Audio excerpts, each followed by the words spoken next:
Баба Марта е онова явление, което всички българи по света го знаят като празник на пролета, който побеждава зимата и кани всички хора да се радват, че свършва си работата мраза, топи със снега и всичко живо се повръща към възраждането. Знае се, че във всяко семейство най-възрастната жена през цялата зима, по времето на дългите студени и снежни вечери, изработва мартеници от бели и червени нишки. А в навечерието срещу 1 март окичва стопанството си с червени нишки, яслата и новородените ягънца и козленца, за да имат винаги преплод и добро заере.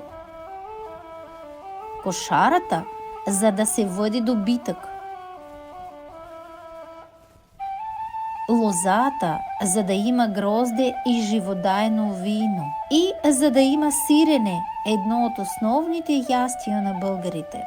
А също бабата вързва червени нишки на люлката, за да има деца, продължение на рода и семейството. И за да са здрави всички роднини. Наскоро през вечерта тя учи децата за тая мъдрост, запазена от поколения, за да не се забравят традициите, за да се вярва, че знанието е закрила, която спасява от всяка болест и къвга.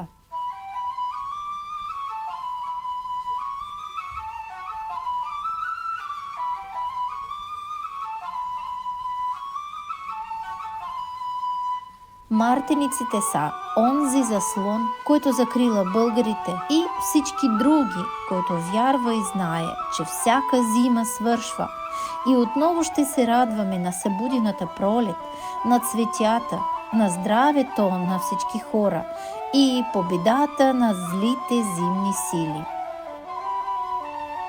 И ще бъде добра реколта, ще стане мир и ще бъде добро на всеки, въпреки всичко лошо.